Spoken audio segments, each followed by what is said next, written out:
Pats Chat, something we like to do every Monday afternoon. Joining us this week, Pats assistant coach Ken Schneider. Ken, thank you so much for joining us, first of all. Yeah, not a problem, guys.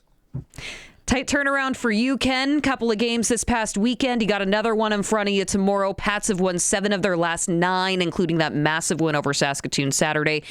So you're looking at tomorrow, potential first-round playoff matchup in the Medicine Hat Tigers. What's going through the club's mind right now?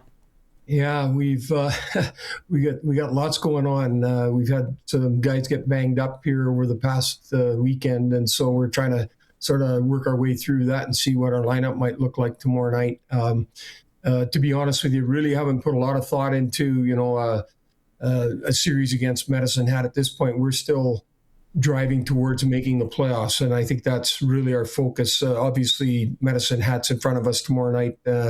It'll be a tough game. They play really fast. They're very offensive minded, and it'll take everything we've got to compete tomorrow night. Can you take me back to that game against Saskatoon on Saturday night? I thought the structure was outstanding and the composure. Just you give up a couple of goals, and it wasn't the first period that you wanted, but you still come away with it tied at 2 going into the second period. How did you see it? Yeah, I would agree, Dave. Our first period was not good at all. We haven't played probably a bad period like that for a while. I think, though, that probably what we've relied on is in the past 7 to 9 games, we've gained some confidence. And so I think that really played a part in our ability to rebound. The goal right near the end of the period in the first by Deschamps really kind of, bounced us back. And, then we started to get our game going. We played the night before, travel, get home late. Saskatoon had to play the night before, so there's it's really a saw-off there. But I really liked our guys and how we responded in the second period. Can you talk about your transition game? The offense that you're getting from that was sensational on Saturday night. The way you were able to move the puck between the blue lines especially, and just the way that your players were seeing the ice. Has that been a big progression in your eyes this year? Yeah, I think so. I think it's a couple of things, Dave. I think our neutral zone forecheck has been a lot better, so we've been able to turn more pucks over.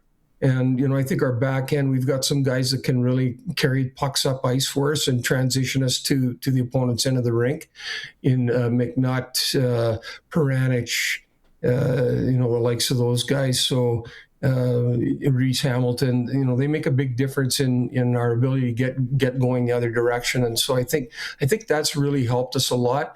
And the other thing I've liked a lot, Tabashnik, for example, moves the puck really well. We've rimmed pucks past the forecheck an awful lot, and so that helps us to escape our end zone. You brought up his name. Ephraim McNutt just reached that 100 career points mark in his WHL career. How have you seen his game develop this season? Yeah, he's been a real treat to have on our team, since we got him last year in the trade, and he's become a real great leader. I think we saw those qualities last year, obviously, when he got here, being one of our older players. But this year he's really helped us out in that component, and he's had more opportunity, obviously, probably more than he's had over the course of his WHL career, in being more offensive. And, we've, allowed him to have that opportunity to get up ice a lot more. And he's taken advantage of that. He skates well, so he can jump into the play, and he has the ability to get back if he gets caught up ice. I was fascinated when you were talking with Dante and Drew the other night after the hockey game about the face-offs and how much work you put in on that on practice, and how you are tracking that in live time and real time throughout the course of a game. What are you watching for in the face-off circle that you need to see execution from your players in? Yeah, that's a great question. There's a lot of things that people probably don't realize that goes on just on what most people probably see as just a simple face-off, and it happens all game long. But really, we're looking for our players to be on their toes, so ready when the puck's dropped. Are we getting a pick on the opponent on the wings, so that if we don't win the battle clean, or if we do win the battle clean, that we give our defensemen time to get that puck and then start to make our play out of the zone. We're looking for what handiness is the opponent's, does it look like he's setting up in the face-off circle that he might push it forward? And so we're talking to our forwards a lot about that, our centerman in particular, that you need to be aware he might try and slide it between your feet and step around you. And then, of course, our weak side winger, it's his responsibility, should that happen, that if our defense have already collapsed on their wingers, that it'll be your responsibility to meet that guy as he comes to the net. So there's a lot of things going on. Opponents are picking our players too, which is just part of the game. And, so you really have to battle and spin off checks to get to the point if they win a draw clean. And we need to get in the shooting lane. So, yeah, there's a lot going on. And then obviously we spend a fair bit of time just with our centermen and guys who take faceoffs, just practicing taking faceoffs and trying different techniques to win the draw.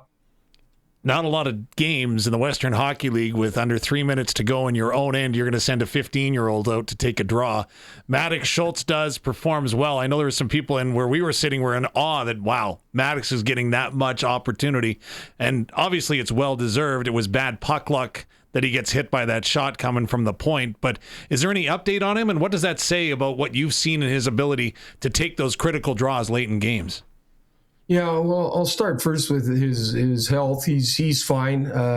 He was at the rink this morning. He didn't skate this morning, but that had nothing to do with. He's got some bumps and bruises, but it's nothing serious. He was at school this morning, and I said, "Oh, you got a little free press out of the AAA midget site today," and some unknown about his well-being. But he's fine. He's 100%. He's ready to go.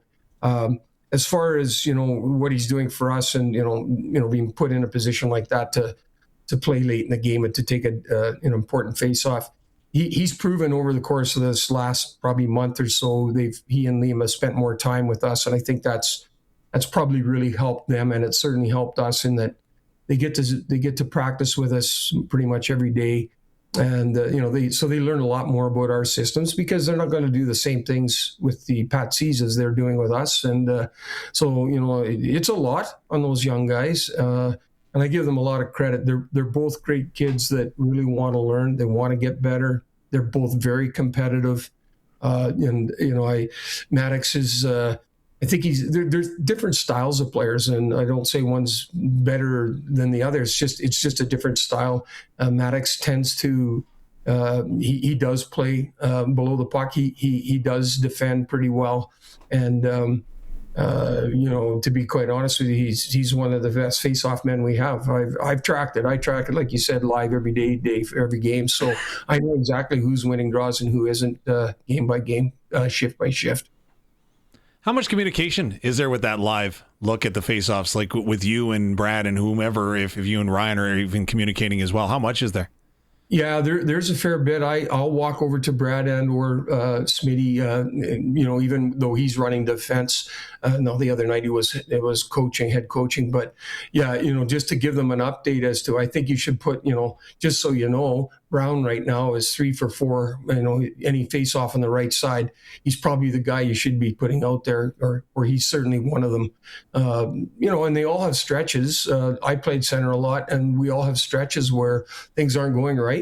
And if you end up against a particular guy, some nights that guy just has your number. And so that's when you have to start looking at other options.